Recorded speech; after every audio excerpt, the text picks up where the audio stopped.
Okay, folks are rolling in. Hello, everybody. Welcome, welcome. Welcome, silent guests and participants and attendees. We will get started here in just a few minutes. We had a whopping 96 people register. So we are going to let those 96 pour in for just a few minutes here. In the meantime, my name is Adam DesJardins. I'm the programs manager at CultureSource. I'm a light-skinned white guy with big brown curly hair and a beautiful yellow painting behind me by Dabbles, as well as a pink one. And I'm wearing a brown sweater. We also have closed captioning available for this program. You can find that on the bottom of the screen in the CC live captioning portion of the toolbar. So you can click that and then also use the settings to adjust the size of the captioning too. So feel free to use that feature. I will be also dropping the captioning language in the chat here in just a brief second. And we'll get started. Oops, I think that's sharing my, let's see. There we go. Okay, gotta find the right language. There we go. Okay, chat and attendees. Okay, there we go. Hi, everybody. Welcome to today's program. My name is Adam DesJardins. I'm the programs manager for CultureSource. For those of you who are new to CultureSource, we are a regional arts service organization based in Southeast Michigan. We work with over 179 arts and culture member organizations here in Southeast Michigan. We're based in Detroit, but we work with organizations in Ann Arbor, Macomb County, downriver, all over. We do our work in service of these organizations through three kind of wings or pillars of our work. One is online convenings, normally in-person convenings and programs to better connect the sector and also learn together. We also do this work through re-granting initiatives to support the sector and make sure that there is funding available for both our CultureSource members and also artists and collectives and unincorporated arts activity too. And a new recent wing of our work is research to better understand where the arts and cultural sector is at, what people need, where there are opportunities for support, and all of that.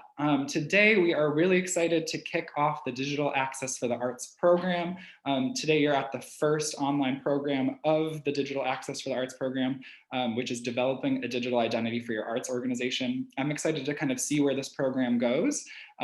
As we have really great speakers who are kind of taking this concept and topic from different angles and then trying to find that overlap of what is digital identity for our arts organization. So many of our work is so much of our work is place-based, going into a museum, attending a festival, but what does it mean for us to have that same kind of identity and recognition in the digital online space too? How do we kind of ask the right questions and think through what is digital identity for our organizations? A little bit more about the Digital Access for the Arts program. Right now, you're attending the first of a 7-part online program series, which features local, national, and international presenters. We'll also follow each of these hour-long programs, which take place on Thursdays, with a quick how-to focused hack session, just to provide and kind of balance out both the big and innovative and conceptual, but then also a lot of the hey, here's how to do this one thing, the kind of so what, how to focused programming. Starting in February, we'll be having tech experts in residence to provide one-on-one support in digital strategy, ideation, and innovation. This is a new kind of position and service for CultureSource, and we're really excited to launch it. Essentially, the kind of mantra for the tech experts in residence is you should meet with these people to not meet with them about how to make an online gallery, but instead why you would want to make an online gallery. These people know arts organizations, they know arts work, they also know technology too. And so really want you to take advantage of this opportunity to bounce ideas around, think big about digital strategy, about online strategy, and also take risks too. Coming soon, we'll be doing some research with 8 Bridges Workshop to assess the current digital and online capacities of CultureSource members to better understand how to support the sector. So really excited to launch that program. 8 Bridges Workshop notably just worked with the Ford Foundation, Knight Foundation, and National Endowment for the Arts to do a kind of nationwide survey of where artists and technologists are kind of working at the intersection of arts and technology and how to support them too. So they're not new to this tech and arts work, but really kind of at the forefront of it too. So we're excited to work with them.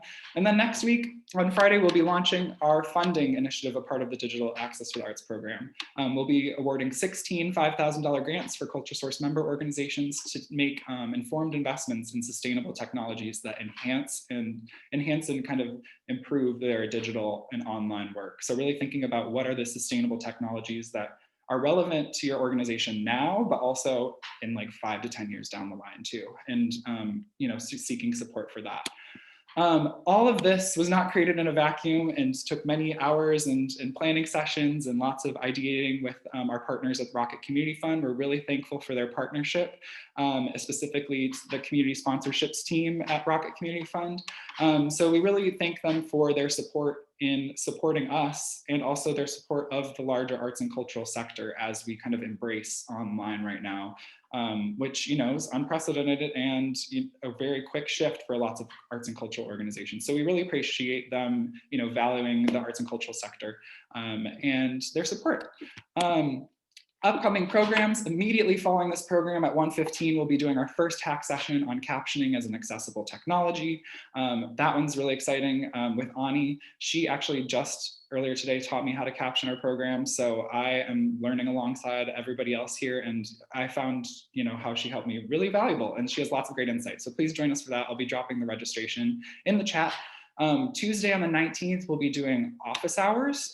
There's a lot going on right now in terms of federal funding, state funding, PPP loans. So our operations manager, Michelle De La Fuente, and our fiscal services specialist, Jane Lynn, will be hosting office hours to basically make sense of what they've found from all these webinars and resources. If you also have intel, please join us, as we would like for you to share too.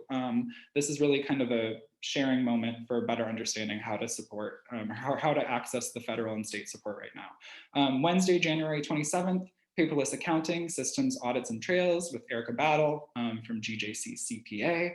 And then our next Digital Access for the Arts program is monetizing arts content online, supporting the future of the field. So this will be with Pewabic, kind of talking about how they've been able to make a lot of online sales with their pottery.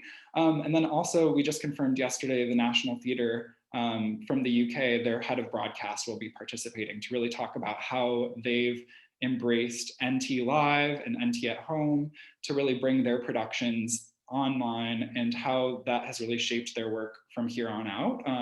And yeah, Emma, who will be joining us, is just a genius, and I'm really excited to be in conversation with her and share all that she's up to over in London. Of note, we're hiring a communications director. You can find that on the job section of our website. And then another of note, funding opportunity is that theater and nightlife workers in Michigan are eligible for up to $1,650 from the state of Michigan, and applications are due by January 25th. I'll be dropping the free press article in the chat as well, which details more about that funding program. So if you know any theater or nightlife workers, please send that to them, because it's really great funding for those folks who have been presumably out of work or with limited work for the past however many months we've been in this thing.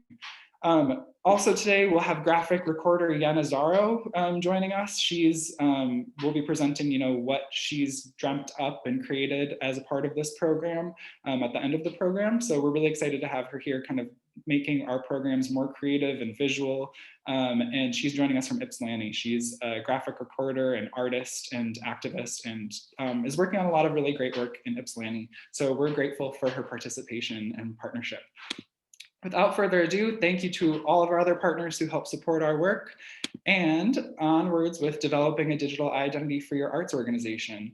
We're going to start with Justin Dunn from Increased Branding and Design, and then move on to Stephanie Pereira and Kelsa Trom, who are joining us from New York at New Inc., which is the first museum-led incubator and is a part of the new museum. So we'll hear from Justin kind of about his ideas and perspectives on developing a digital identity for your arts organization. Then we'll hear from Stephanie and Kelsa. Then after both those presentations, we'll have a kind of conversation to see where there are overlaps, what questions arise. So feel free to use the chat to participate, also to ask questions in the Q&A, and I'll try to address those near the end of the program. So without further ado, we're going to beam in Justin. You can turn on your video and present. Welcome, Justin. Thank you, Adam. Thank you. I hope everybody is well today. How is everybody doing? My name is Justin Dunn. I am an African-American male wearing a black White Sox hat because I am from Chicago, Illinois, born and raised. I am an import here to Detroit. Went to Michigan State University where I met my wife, and so she's from here. So after graduation, somebody had to move, so it was me. So I'm here. I love Detroit. It's been very, very well, and going very, very well, and definitely excited to be here today. So a little bit about myself, a little more about myself. I am what is called a digital brand strategist. What does that mean? In short, my superpower is brand perception, right? I design brand identities for clients of all shapes and sizes. One of my favorite is the redesign we did for CultureSource. So we were the brains behind that operation, and we definitely love working with CultureSource anytime we get a chance. So we are here today to discuss digital identity and what does that mean for your arts organization. Okay, so I'm going to now share my screen. Let's go here. All right, we are live. Okay, so today we're here. All right, we are here in this crowded, noisy, cluttered, right? More distractions, more noise, and more sweatpants, right? We are here today. Like, who is with me? Like, this is the new world, right? This is the new world. More everything, more online, just shenanigans, more clutter, more noise. And so what does that mean? Even more of this, right? More business on top and party on the bottom. Here's an image of, again, some of you all may have been caught like this, or some of you all may be doing this, today, right? You may have done this week, where it's business on top and, party on the bottom, where you have your home lounge wear at the bottom. So my question to you is, who got caught, right? Who got caught behind the 8 ball? Who was not ready for this, right? First of all, I just want to say, I hope everybody's doing well in these weird, crazy times. And that, it's nothing but up from here. It has to be, right? So who got caught, right? This entire time, my entire goal has been to tell my clients and teach my clients that I work with. Okay, sorry about that. So my entire purpose, for the last 8 years I've been doing this, has been to warn individuals to say, hey, what's going to happen if, you can't open your business, if, if foot traffic can't come inside of your building, what will happen? And so we're in that time right now today, right? Foot traffic is pretty much gone. And so it's important for us to look good both offline and online, right? So that's where we are today. So the goal here, and again, this is going to be very quick. I can talk about brand perception and brand identity all day. So if you have any questions, even after this, feel free to contact me, okay? So what is digital identity, okay? Let's just talk about that real quick. In my best definition, I just say digital identity is your online perception, okay? It's how you're perceived in this digital world. It's everything that you post, it's how you speak, how you engage, how you deliver your value, and how you use your digital vehicles to communicate your message and the value that that you're trying to communicate to your desired audience. All right, it's literally your digital footprint on the web. Okay, and this digital identity of yours allows people to get a sense of who you are without necessarily speaking to you, right, directly. And it's your part, it's a part of that digital footprint that really allows individuals in to really, really almost assume, if you will, who you are, okay? Because if you don't know by now, humans are very, very judgmental, right? They assume everything. So the goal here is to give them as much of you so that they can be more aligned with how you perceive yourself, okay? Hope that makes sense. So what are the goals when we're doing this, okay? The goals for improving and really establishing a strong digital identity are here. And these are just 4 out of the hundreds of that you can have. But ultimately, it's to build trust. That's number 1, okay? Number 2 is to stay top of mind. So whenever somebody hears, thinks, sees, right, speaks of a product or service that you provide, right, you want to come top of mind. You want to come first to mind, right? So if somebody's talking about a festival, art, a concert, you want to be the first organization to come top of mind. The next goal is to connect with your audience, right? You want to speak to them in a way that they cannot get enough of you, all right? And then lastly is to deliver a positive experience, okay? These are just 4 of, the main goals that I kind of bucket inside of a lot of goals that you may have. But again, the goals of this digital identity development and really strengthening your identity online are to build trust, stay top of mind, connect and engage with your audience, and deliver a positive experience, right? And so the reason for doing that, especially today, is because the masses have officially adopted this digital, right? I'm pretty sure there are people on here who, fought it, right? Who fought not wanting to really commit to this digital space. And it's no shade or no shot at you, but now I'm pretty sure you have, your eyes are open. And just like everybody else's, their eyes are open too. Everybody's online, which means there's more clutter, more noise to swim through, okay?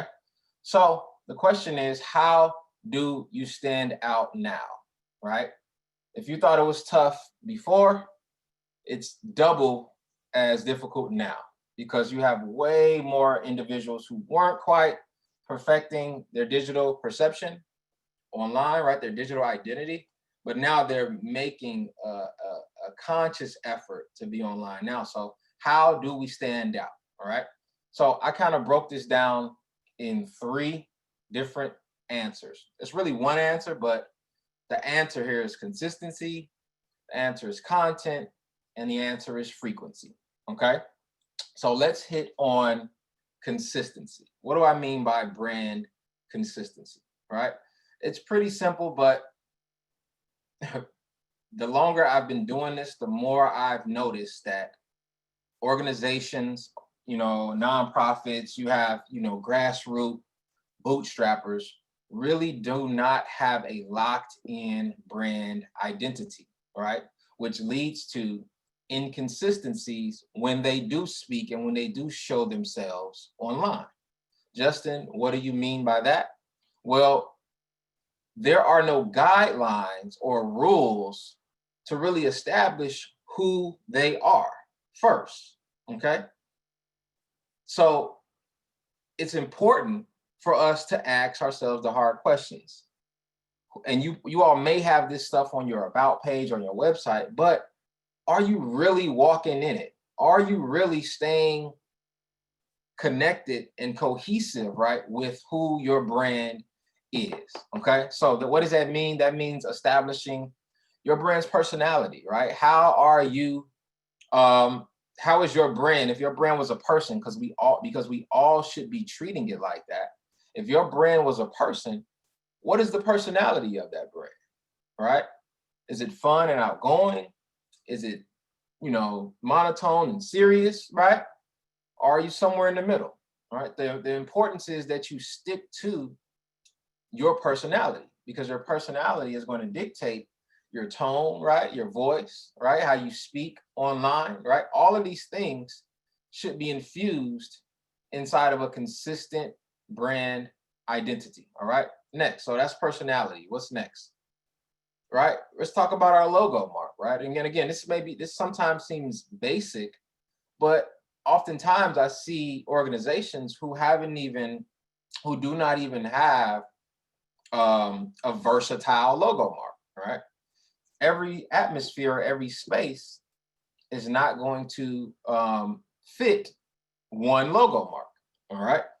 So is your logo mark versatile? Does it fit in a more square or symmetric arena? Can it fit in a horizontal space like a Facebook cover, right? Or a television or a billboard, right? Or do you have an icon that just stands alone by itself that can fit in small places, right? Like a avatar or a profile picture, or the favicon, the little icon right on the tabs of your on your web browser tabs, okay? Your logo mark should be versatile. Next, colors. This is probably the biggest just flagrant foul, if you will, of brand consistency, because you have organizations who are not really sticking to a strong color palette, a consistent color palette, okay? So my question to you is, what are your color codes? What are color codes, Justin? They're just codes that get the same exact color, no matter if you print or if you're putting things on a digital display, all right? You have print codes like CMYK and Pantone, and then you have digital color codes like RGB and hex, right? This is a no-no when you're posting. Today, you may post something that's, some type of burnt orange, and then tomorrow you're trying to find that same burnt orange, but you do not have the exact color code to get that same exact burnt orange. So the tone is a little bit off. And guess what? Subconsciously, your audience sees that, okay? Your audience sees that, and that creates inconsistency. And guess what inconsistency creates? Distrust, all right? So these are just super high level brand consistency tips, all right? So first was, brand personality, then we talked color, and then we're going to talk fontography or type, right? Let's use the same type. Why are we not using the same type with everything that we do, okay? It's important that we do that to, again, keep that consistency when it comes to your brand perception. Everything that somebody can see, you want it to have a consistency across the board, because again, consistency creates trust, and trust creates, checkout. That's what I say sometimes, right? When you're selling something, when you have something of offer, if you've been in someone's life on a consistent basis, and you've been there consistently, you create trust, okay? So after that, the next one, number 2, and this is C, content, right? So first we had consistency, next we have content, okay? So I'm gonna just swim through some quick content trends. Again, if you need me after this, I can talk about this all day. I don't have a lot of time because I have to share the stage with these beautiful panelists here. But content, what's this? All right. So strong content.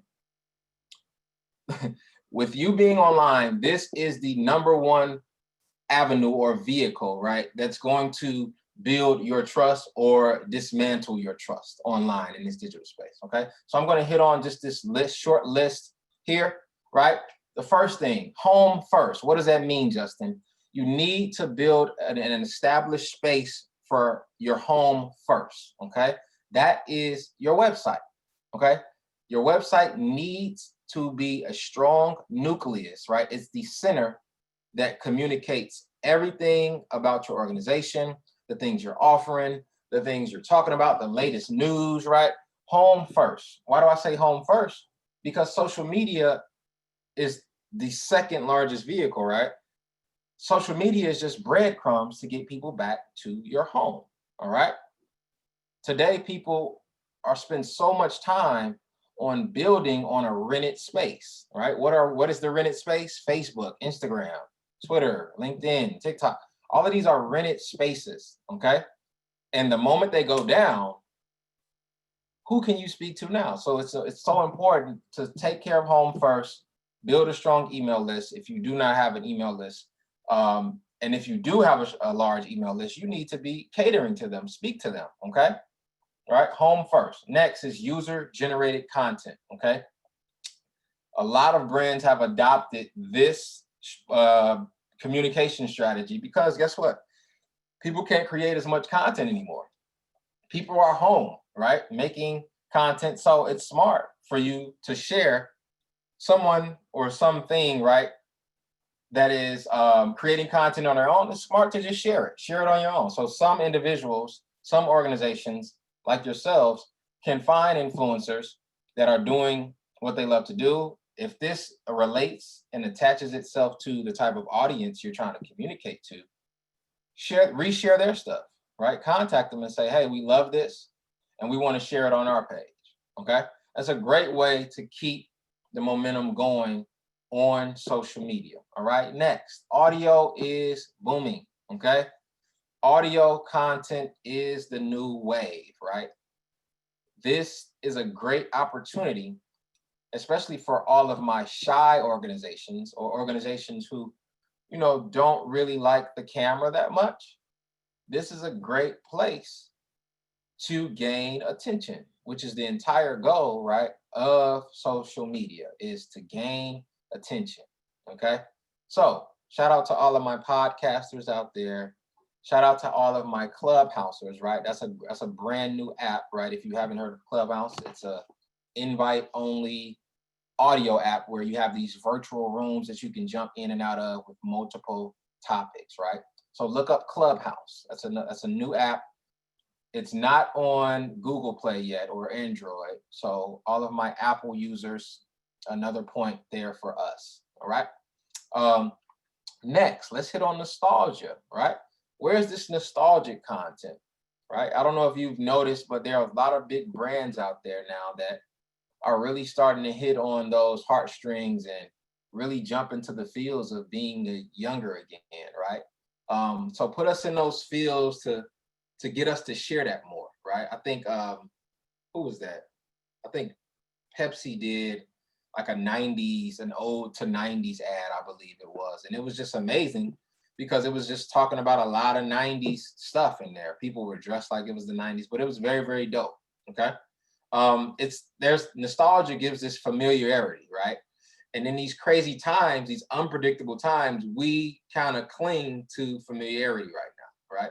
So keeping us sane with nostalgic content could be a great type of content for you, right? Next tip, stay human, right?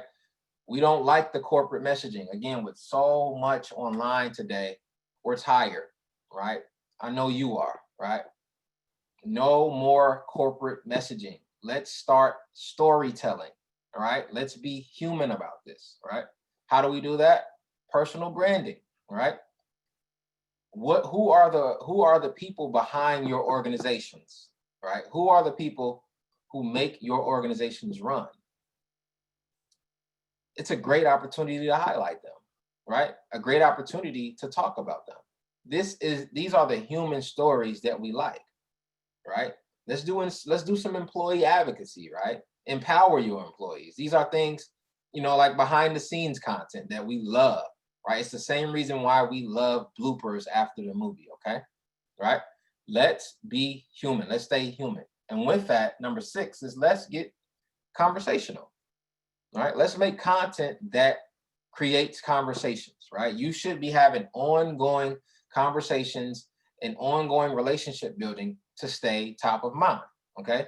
Good content that engages and creates conversations produces positive ROI, okay? And that's priceless, right? Think of serial episodes or episodic content that attaches itself to one another and builds on top of each other, okay? That's a great way to, first of all, be there more frequently, which I'm going to talk about in a second, but also to continue to build a relationship on this conversation. Next, partner with influencers, okay? Tap into influencers, micro influencers especially, to help, cross promote audiences, right? This is a great way, to bring up some type of artist who's a part of your network, or some type of, creative that you can align yourself with, that you can collab with, right? And their audience can meet you, and your audience can meet them. And again, it's a great piece of content, right? That's a great strategy that a lot of organizations are adopting today, right? And again, another tip about this is you don't have to have this super duper huge influencer, because micro influencers are way more influential, all right? Micro influencers have a closer attachment to the audience, all right? Next, video. This is probably the number one tip for you today, is to do video content, okay? These apps are free, and they're giving the attention, they're giving the space to the individuals that are putting up video, because that's going to keep their users on their app longer, okay? So go live, right? Post video on the feed, Instagram television, Instagram IGTV, right? Stories, Reels, TikToks, and Twitter has these fleets, right? Video is the number one form of content, all right? So even if you're camera shy, there are many ways to post video still, right? But again, the goal is to keep users on their app, so they're going to promote and show your video content to their users way more than they'll show a graphic. Graphics are good, or some type of flyer, or some type of artwork, but video is going to be the piece of content that these platforms show the most. And then last is tweak, rinse, and repeat, all right? And then finally, frequency. This is my last tip, okay? And then whatever questions you have, we can answer them. The problem with a lot of organizations, the reason why they're failing at gaining attention on these platforms, is because of this word frequency, okay? Let me show you as an example, all right? Oh, that came out a little blurred. But here are, let's 5 columns. You have early morning, late afternoon, evening, and night, okay? The reason why content is failing today is because you're posting once, if that, once a day, okay? If that, right? Shout out to all of my people all of my organizations that are posting multiple times a day. But to the individuals that are posting once a day, these are the numbers, okay? Let's say you have follower 1 who gets on Instagram, right, 3 times a day, right? Early morning, afternoon, and night, okay? Well, you posted in late morning, they're not going to see your stuff, all right? You've caught them 0%, all right? Then you have follower 2 who may get on twice, right? And they got on late morning, so you caught them there, and they got on in the evening. So that's a 50% margin of you catching them, right? And then finally, you have this last follower who's just on there all day, right? Who's just on social media all day. Shout out to the people that are on there all day. But you caught them one time, right? That's 20% of the time, right? Again, these numbers are important, right? So next, same chart, but you post 3 times today, late morning, afternoon, and evening. Well, follower 1, you're going to catch them 33% of the time, right? Because they get on early morning, afternoon, and night. Follower 2, you're going to catch them 100% of the time, because you posted 3 times and you caught them both times that they're on. And then follower 3, you're going to catch them 60% of the time. These numbers are monumental. They're game changers, okay? And then lastly, if you're posting 5 times, again, there's nothing wrong with this, right? I don't want you to think 5 times, Justin, but there's nothing wrong with this if the content is quality, right? The content has to be quality. You just can't be throwing fluff up there. But if you post it 5 times, you're catching 100% of everybody. So again, my top 3 things that, again, are going to increase your digital identity, increase your perception online, is consistency 1, content, right? Quality content. And then lastly is the frequency. So that is all I have. I just want to say thank you. And I'll turn it back over to you, Adam. Thanks so much, Justin. Justin Dunn, everybody, from Increased Branding and Design, our local, what was the word I was going to use? Oh, you're muted. Boot camp digital guy. I was, what's the drill sergeant, marketing and branding drill sergeant, Justin Dunn. That's me. Yes, with the hard facts, with all the intel, you know.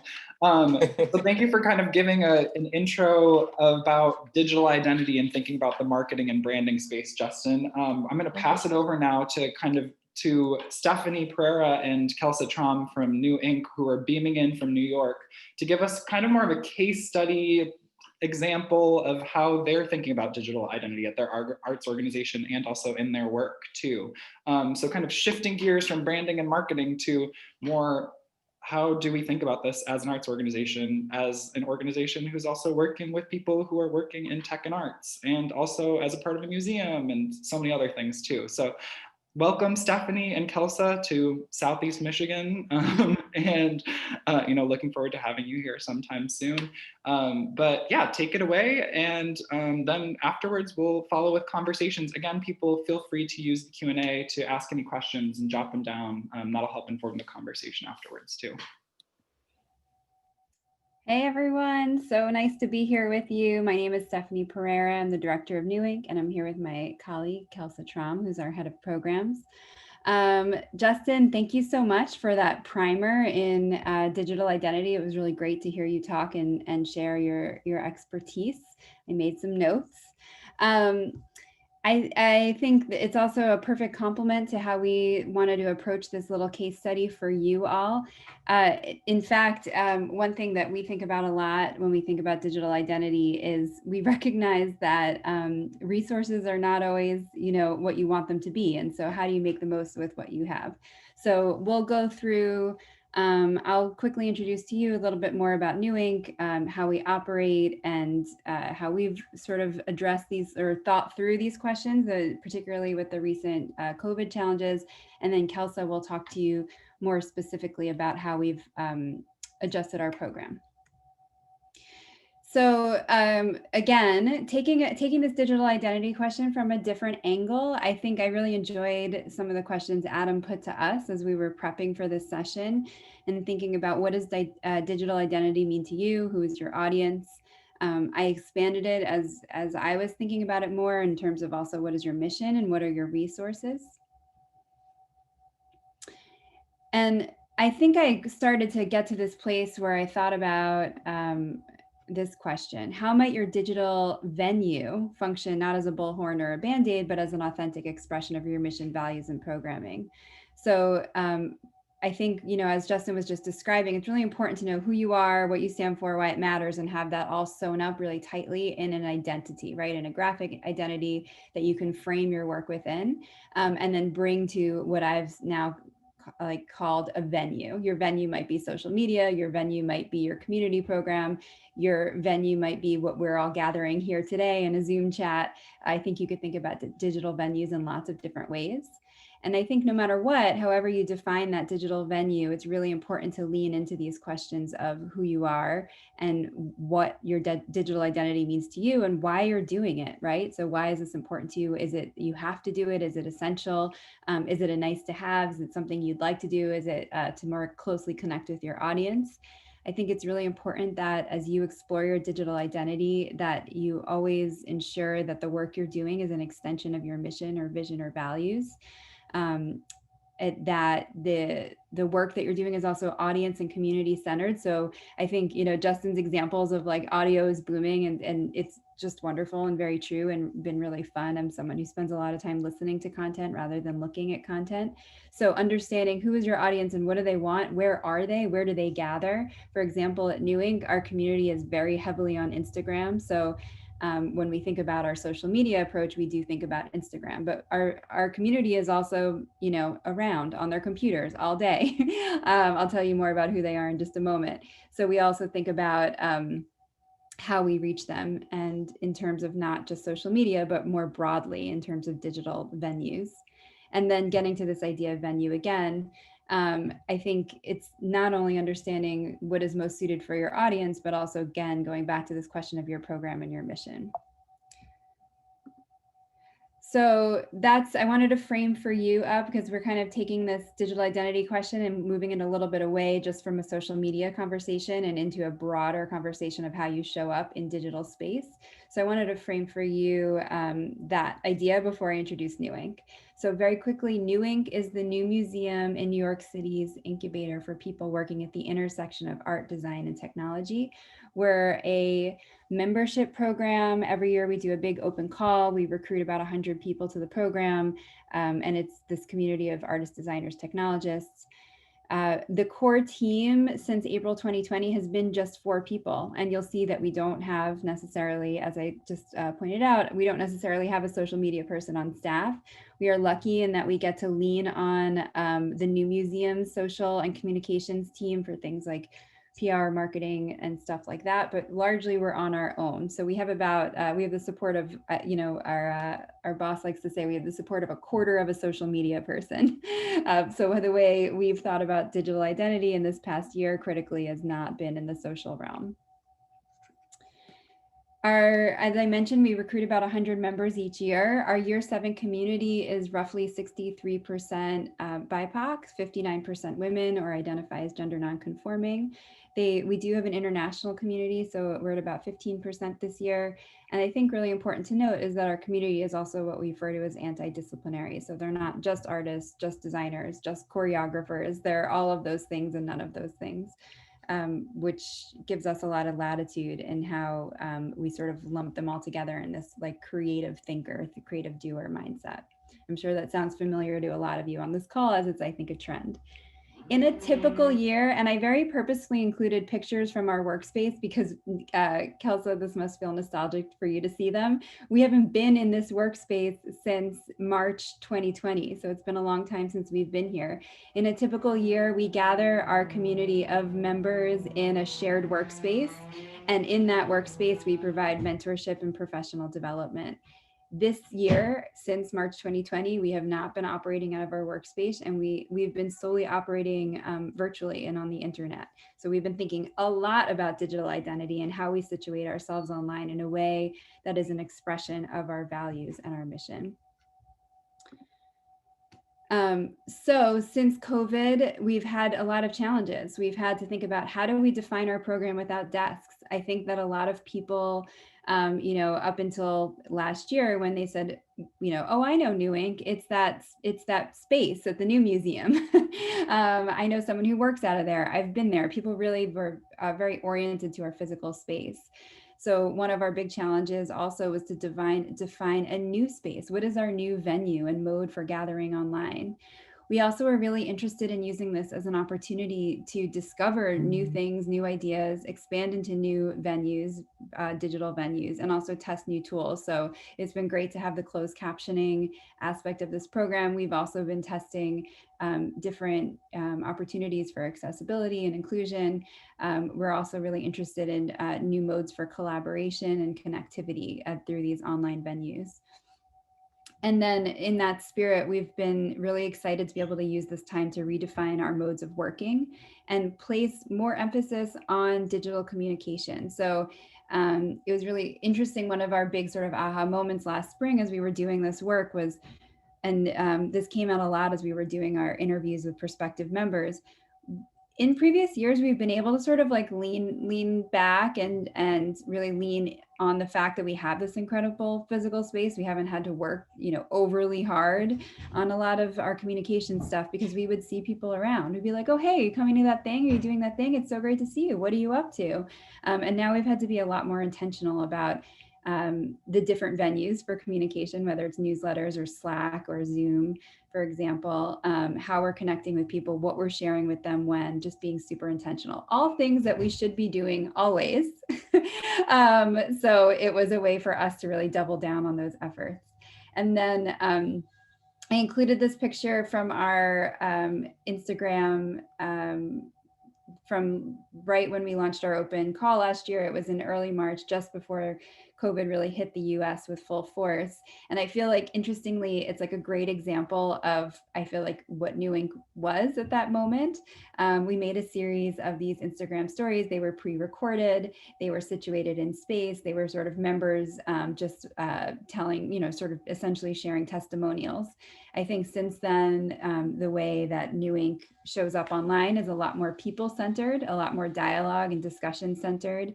It's a lot more about being in the moment and live. A sense of liveness is a lot more of what we're doing. So while like this idea of like, ooh, we're doing Instagram stories felt very fresh and appropriate a year ago, it's interestingly, I don't think, where we are now.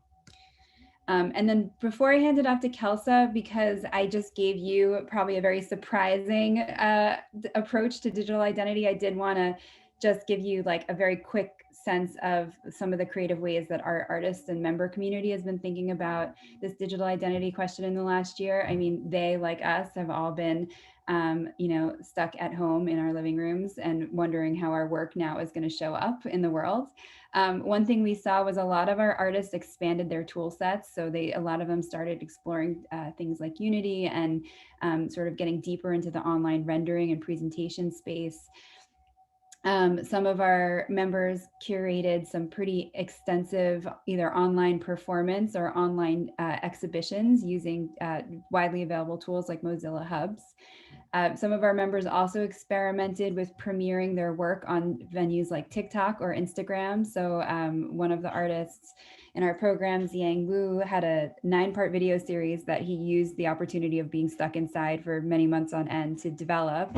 And then he released in, I think, 9 episodes on TikTok. And then when it wasn't getting the pickup he was excited about, he then started creating a series of filters on Instagram to then give people more opportunities to explore the work.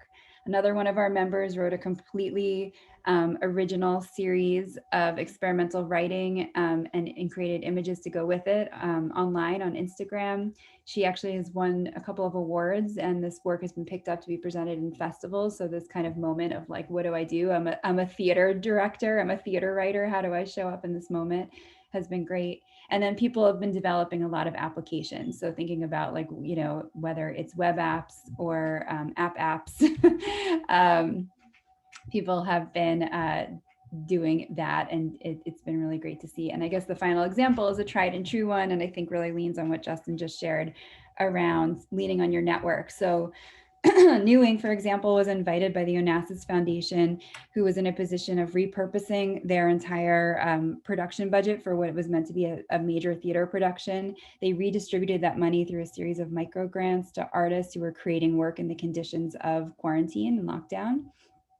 So they brought a series of 8 different partners on to amplify those efforts and also to support them in curating the work. So we were able to choose 5 artists to participate in that. And then, of course, with so many conferences now, you know, in a position where they're online, they're trying to figure out how do we reach as many people as we always did. So dead center, you see this great, really well-titled webinar tile, "The Road to Hell is Paved with Good Intentions." It's by one of our alum groups, Project Inkblot. They had been slated to present at this conference, How Design Live, and instead became one of the, you know, featured webinars that How Design presented. And it's been actually really great thinking about that influencer context of how do you situate your work inside a larger online venue and use it as an opportunity to amplify what you're doing. So those are some examples. And then at this point, I'm going to hand it over to Kelsa. Hi, everybody. My name is Kelsa Trom. I'm a white woman with dark blonde hair sitting in a room with white walls and a bookshelf behind me, wearing clear framed glasses and a green shirt. Also, I'll clarify, because Justin talked a little bit about his story and his family, that while our entire cohort and staff have been out of New Ink since March, Stephanie's actually been out of it for much longer. March 13th, the day that New York City shut down, was her first day back from maternity leave. So the disruption continues and continues. So thinking about one of the things that Justin mentioned around multiple posts in a day, and kind of like how you're reaching people on their own time and on their own schedules, to me, it really evokes a lot of how we try to show up in our program. Like Stephanie said, our cohort is roughly 100 people per year, and they're busy folks. They're artists, they're creative technologists, they're hustlers. They have multiple projects going on at once.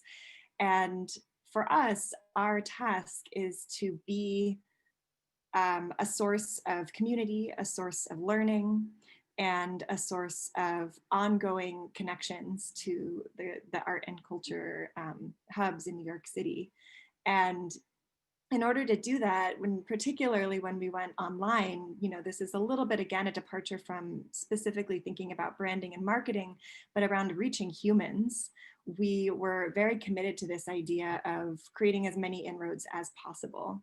I'll say before diving into the mechanics of our program that we honor professional development and the idea of growth and leveling up skills and capacities, but we also look at it from a very human-centered perspective. We're not here to impose a learning framework on our grown-ass people who participate in our program, but we're here to invite them on a journey that they are welcome to dip into what makes sense for them, which, when you think about digital ecosystems, is not really different from marketing, where you're kind of reaching people where they are and inviting them to participate in the initiatives, the messages, the products, the launches that apply to them.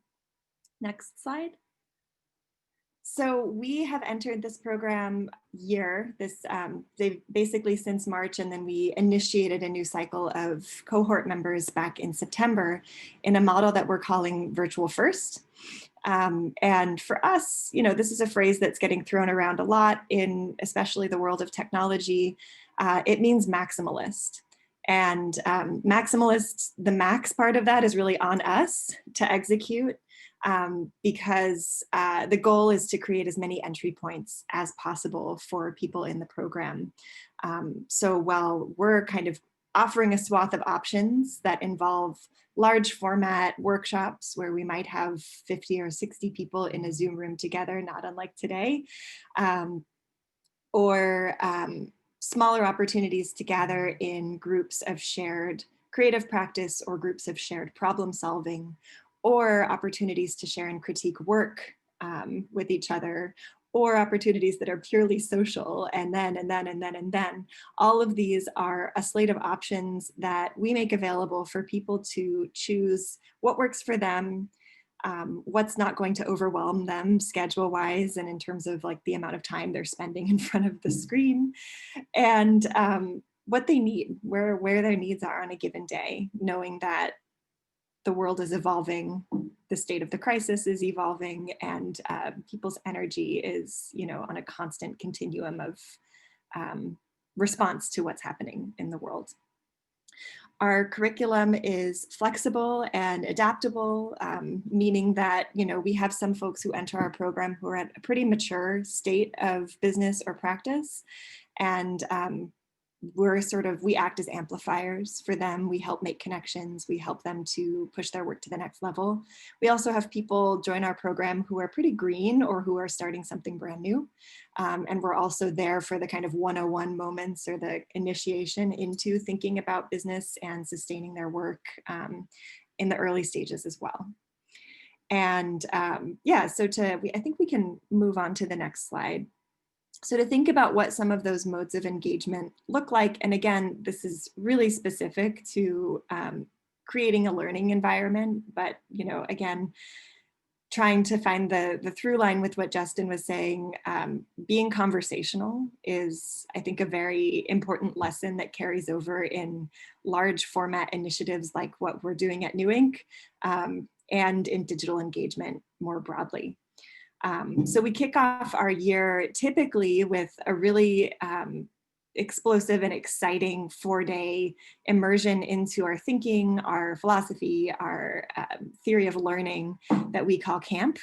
We did it again this year. We did it virtually. We instituted breaks and had sort of like a hard stop policy so that people wouldn't be stuck in front of their computers all day, although to my surprise and delight, they wanted more at the end of each session.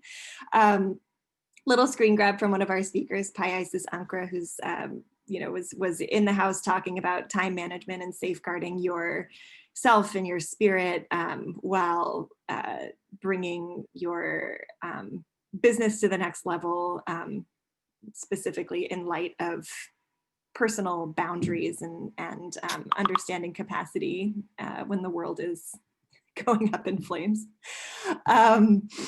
So our 4-day camp experience was sort of a welcome moment, us laying out the red carpet and showing what all of our options might be in terms of content and themes.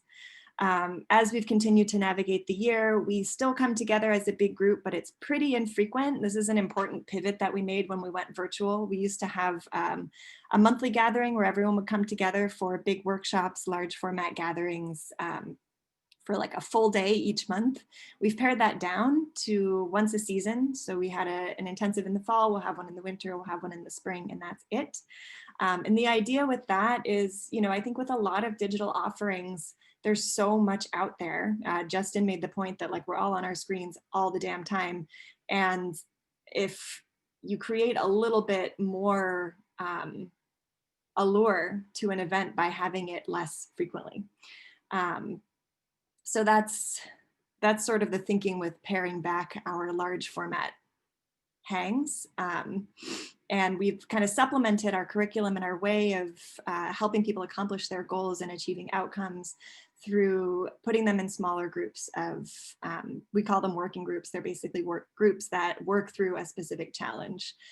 So something like creating a website or updating a website, creating a business model or a plan, working through a grant application. So very kind of tangible outcome focused things that frankly are much more conducive to smaller groups and also help us accomplish the goal of building community, which, while we haven't talked about it extensively, is a huge reason why people join New Inc. in the first place. Partner programs, that's things that we do with folks like the Knight Foundation and others who fund us, and ongoing experimentation. I think this is an important one in light of digital marketing. We gather a lot of data from our folks when they participate in an event or in a small format group. And we don't really make a decision or a plan about how to proceed until we've synthesized and analyzed the experience that our folks are having. So we have like a really rigorous, active feedback loop between what we're doing and why we're doing it and what our people want. I know this is, something, the kind of data analytics piece of digital engagement looks different across every channel. In this case, where our channel is professional development, that means surveys, it means interviews, it means taps on the shoulder, in our case, taps on Slack saying, how are you doing? Are you learning? In other environments, means something much more concretely linked to the channels that you're using for promotion and engagement. Next slide. And lastly, just to call attention to one final layer of engagement that we really value, and again, to this point of being conversational, one-to-one bespoke interactions between our members and our broader creative ecosystem comes through mentorship. We have far more than one mentor to each team. At New Inc., we have a lot of, in fact, we had to turn a lot of mentor applications away this year because so many people want to be involved with helping to steward and cultivate the next generation of like amazing creatives in New York and beyond. And I just pull this up to mention that, building relationships in a one-on-one capacity is something that's converted to digital very, very seamlessly. We had in the past, maybe like, 5 to 10% of our mentor cohort was remote. And, we saw good conversations come out of that, but with the sort of expectation that people would be going remote, the idea that someone of influence and import to your work might have their eyes dedicated exclusively to what you do for a period of time is something that's converted really, really well to the online format. So in closing, I think the big takeaways and connections between what we've shared, what Justin has shared is around authenticity and around being human, and bringing one's mission and values and clear desire for change into digital engagement and digital strategy. Well said. Thank you so much, Kelsa. Thanks so much, Stephanie and Kelsa, from beaming in from New York and from New Inc. We're so glad to have them here. Justin, if you want to turn on your video too, and we can use this last 15 minutes as the whole hour has just flew by. And yeah, we'll kind of talk about where the overlaps are of both the presentations. You know, I heard a lot about like what makes sense, both in terms of like, you know, understanding branding and marketing, like this makes sense. And then also Kelsa and Stephanie, you know, like being like, okay, what makes sense for our audience too? And I'm wondering, like in thinking about sense making, which I feel like is so much of digital identity, you know, being identifiable as an arts organization. How do you guys approach the sense making piece, you know, of like, do we look at our audience? Do we just kind of try something and see how people react to it? I'm wondering, you know, both also from Justin, your perspective too, on like how you see, you know, when folks try a new rebrand or try a new marketing thing, if there's, you know, a level of sense making there too. Yeah, and you all can hear me, right? Yeah. Yes. Okay. Yeah. So the question comes down to, Adam, is who is really who are you, right? What is the essence, the ethos, right? The spirit of who you are. When I talked about earlier about personality, it doesn't just stop at personality. It stops at, I mean, it continues to tone, it continues to voice, it continues to attributes, values, beliefs. All of these things should conjure up, right? You know, this content that we're talking about, this engagement that we're talking about, that aligns with the who, right? It should align with the who of who your organization is. And so just to kind of take that a step further, right now we're working with Arts Midwest, okay? And Arts Midwest came to us looking for a rebrand, Adam, right?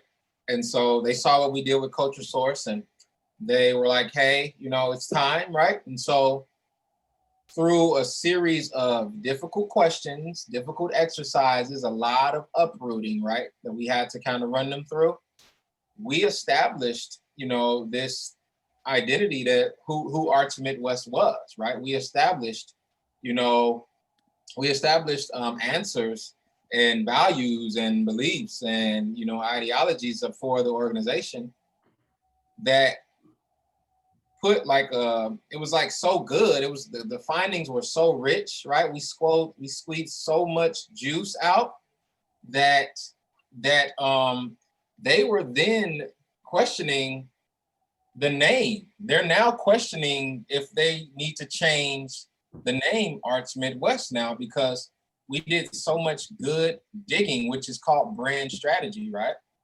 We did so much good digging that they're now questioning, like, does Arts Midwest align with these new findings? So to answer your question, like, brand strategy it needs to be identified, it needs to be clarified, right? Brand clarity is really what needs to come about first. Then everything after that is ushered in, like your designs, your content marketing strategy, you know, your programs, all of that stuff, right? Is ushered in. Even in Arts Midwest's, you know, position now is even your name, like, and they're at a place, you know, the executive director, Tori, he was just like, man, like, does this even align anymore? You know, so now this went from a regular rebrand to now a whole new name change, almost. We don't know yet. They're still deciding. It's a heavy, you know, it's a lot of stakeholders that are involved. So we'll see though. Yeah.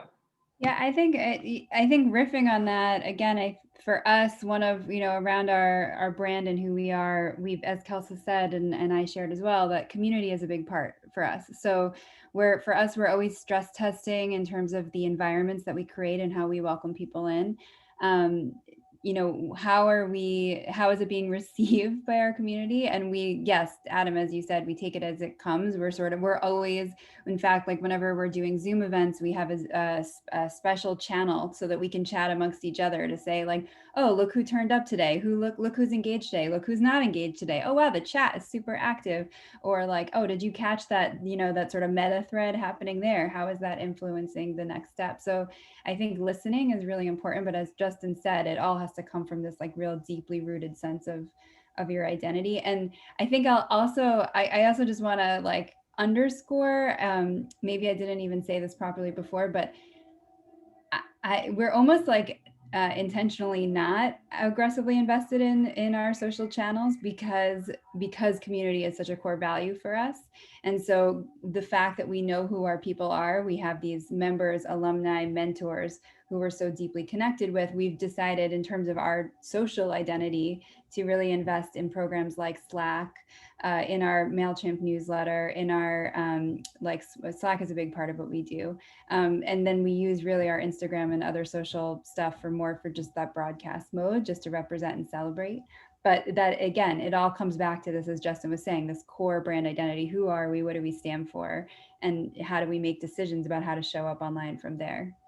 And would you say that like a lot of that like discovery has, you know, taken place in sort of your evaluation of the program year after year, or your work, you know, it being year 7 now, just kind of like hearing and then taking the feedback and running with it? Or would you say more of it's been like, let's just try to see if people bite kind of thing, or a little bit of both? I'm just interested in that curious line between like audience and then also kind of like internal questions and decisions, then, you know, seeing if the audience jumps on the bandwagon too. Or, you know, does it truly work? Do you guys feel like it's like, okay, we're almost at like a great balanced section? Or knowing it also depends per organization too, I would think. Yeah, I mean, this is a great question for us because, you know, our operation is so closely linked to the people that we're trying to serve, which is true for anyone who has the benefit and the privilege of having like a dedicated marketing department in you know, traditional digital experience. But we're extremely iterative, almost to a point where you know, a sort of like standard expected run of business is like anathema to how we are, because we want to so clearly and consistently meet the needs of our community. And, you know, especially since COVID hit, those needs are changing. But even before, I think someone asked a question like, do we give people money or do people give us money? And like, we're a membership program, people pay to participate. However, the amount that people have paid to participate and what they're paying for has changed year after year after year after year. And especially like, you know, lightning bolt changed in 2020, to the point where our program is what once was might have been an expensive renting of co-working space in Manhattan is now an almost free, you know, monthly price for admission to a virtual community and professional development program. But yes, the answer is like feedback loop on big time. Forever feedback loop. Yeah, and I do want to say, because I want to point out to something that Justin said earlier that's so important around consistency. And so one thing that we've done, because it's really that trust building that Justin spoke about, that really resonated with me. I know that's so important in any like online venue situation. And so as Kelsa has just described, the way that we're very iterative, we're very responsive, we create like a roadmap for ourselves each year around June. So as we're getting to the end of a year and we're like, okay, let's look back, what worked, what hasn't worked, what's the path we want to like put in stone for ourselves, so that we can be super iterative around that. And then also, how do we communicate that to members so they know what they can hold on to and expect from us? So it's this kind of very important push-pull between trust building, consistency, quality, that those important pillars that Justin spoke about, and then the necessity of having like a really vibrant program. Yeah, I think that's a great point, Stephanie, too, because, you know, in thinking about this program, it was like thinking about all these arts organizations in our network who have consistent in-person programming. And I think consistency really is kind of maybe that overlap point here too, because, you know, in thinking about the Detroit Jazz Fest, you know, I know that it's downtown Detroit, it's free, it's every Labor Day weekend, you know, like there's consistency in how I identify the organization and their work. And I think, you know, thinking about that consistency in the digital realm is kind of like a huge opportunity for folks to think about, okay, how do we do the Jazz Fest Labor Day weekend idea and concept in our digital work? You know, whether it's just sharing the word or also just programmatically in the way that we connect with people too. So I would say, yeah, I think that's probably one of the biggest pillars.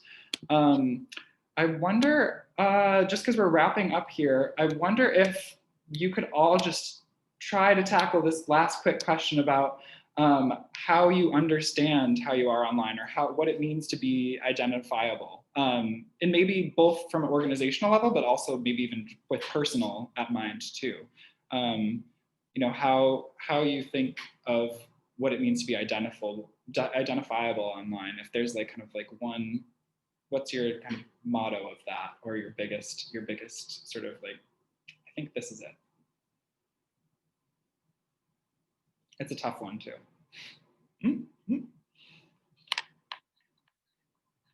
Thoughts, Justin? Yeah, I was sitting here, and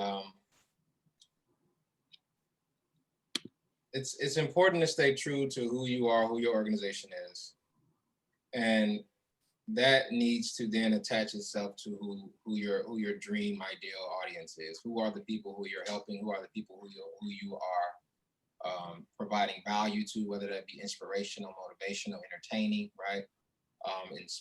Inspiring, whatever the case may be.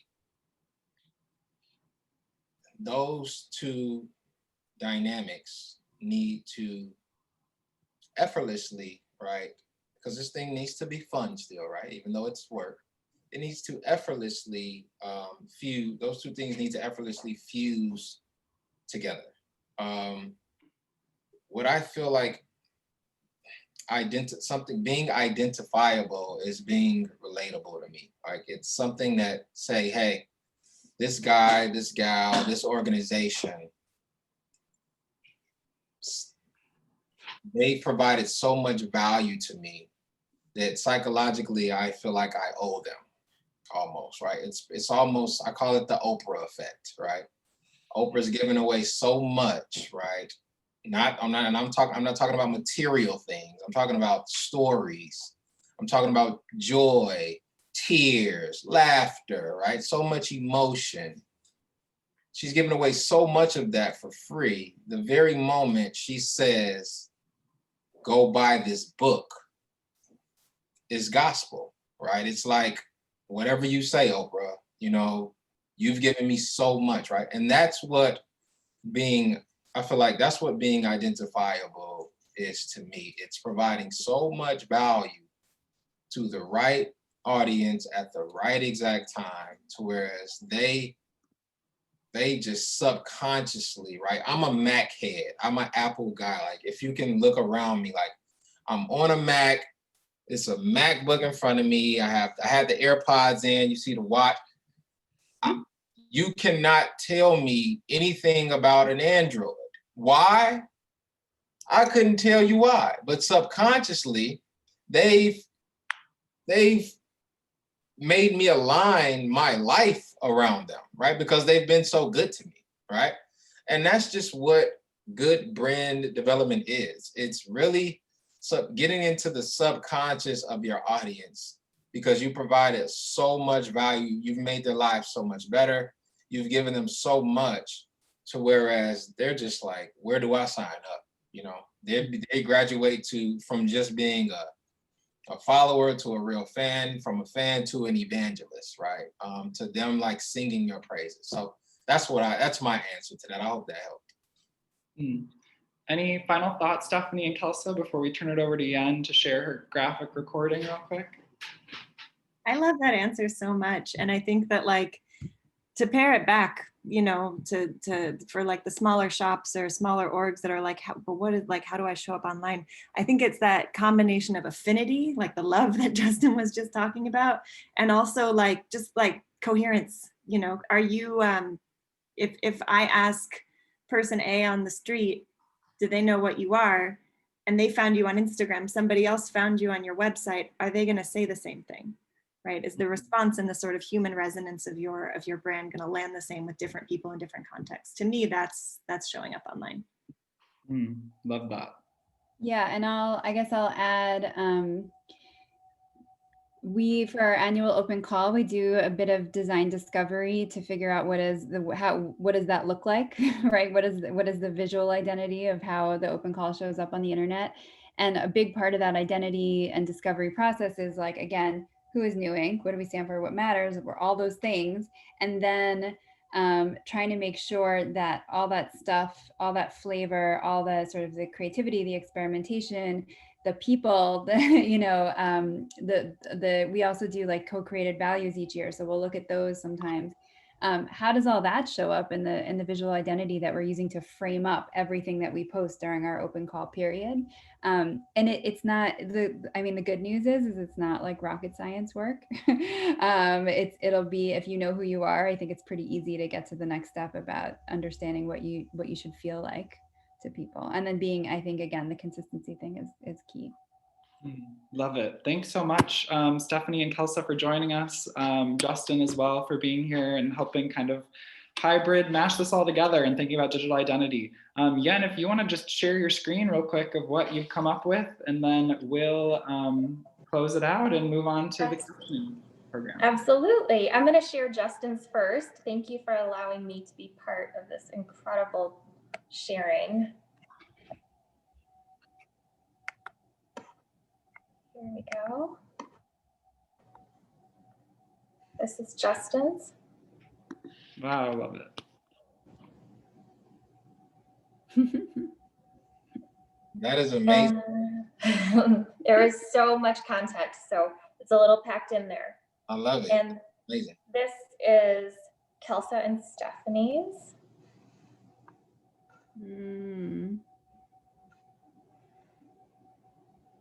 Sweet. We'll be sharing these on social media too, and also in our follow-up email with everybody. But thanks so much for tuning in. And if you're joining us for the captions program, I'm already 2 minutes late. I'll see you there. Thanks everybody for joining us. Bye everyone. Thank you. Bye. Bye-bye.